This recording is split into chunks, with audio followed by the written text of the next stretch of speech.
I want to welcome both of these reports and once again acknowledge the tremendous role of the Irish Defence Forces personnel in UN-led operations overseas. The bravery and commitment of these soldiers and the Navy personnel is a credit to them and is recognised and appreciated throughout the world.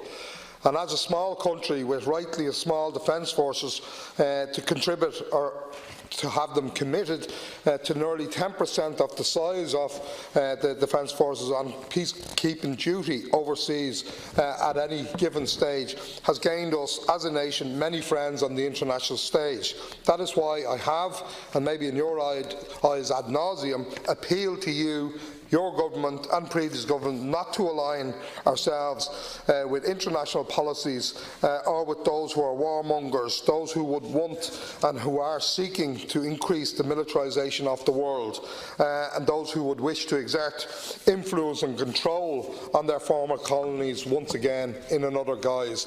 in the guise of peacemaking in many cases. Why I have also repeatedly tried to have Ireland's neutrality enshrined in the Constitution so that we can continue with the honourable tradition of Irish deployments on UN duties, as we have done so since the late 1950s. I will continue to question why Ireland is involved in, or trying to involve itself in, missions which are not blue-hatted UN missions, which are of dubious origin in some cases, or are specifically intended to have the EU or other supposed developed countries at odds or taking sides in a conflict rather than the honourable tradition of peacekeeping. With this in mind, I believe it is high time that this government would live up to the constitutional obligations that it has to have a Dáil debate on, for instance, the deployment of more than the magic number of 12, which is in the triple lock, but in this case 20, who are on service in Mali, supposedly on training mission. This government thinks it doesn't need the Dáil assent. I think it does. I think there's no ambiguity in relation to this, and the Lisbon Treaty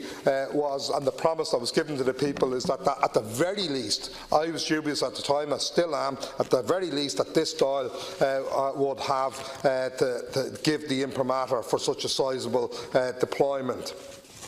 This is more of the doublespeak in relation to the state's neutrality, and that has become commonplace under this government than previous. I think you would gain a lot more respect if you stood up and stood firm, became the champion for neutrality, and was not involved in any operation that would seek to reinstate the exploitation of former colonies. We have a lot more in common with the countries that our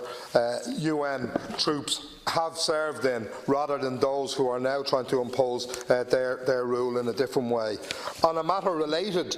to this, in relation to UN duties in the past, I would appeal to you, because of the honourable tradition of Irish soldiers in the UN, that those who are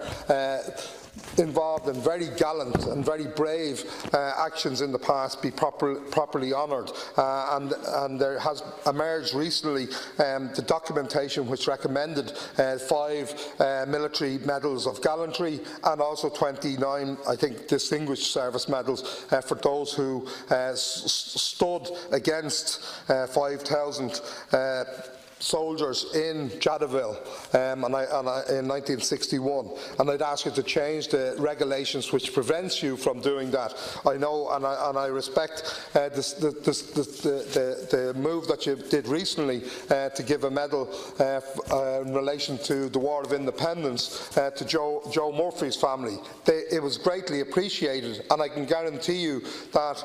a move in terms of the medals on Jadaville would be also greatly appreciated, not just by their families but also by the serving members of the Defence Forces, who deserve recognition and know that if they're put in danger, if they are gallant, if they are brave, as those who went before them were, that they would have that recognition. I know some of those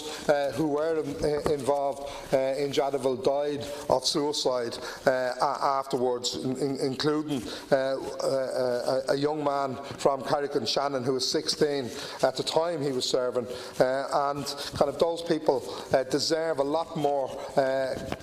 recognition than we have given thus far, given that it was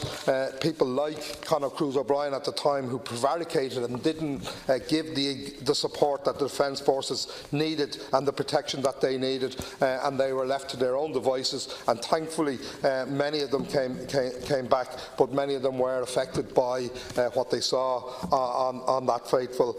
week way back in 1969. So I'd urge you to act on both the issues I've raised, Mali and the medals. Brendan Ryan, please.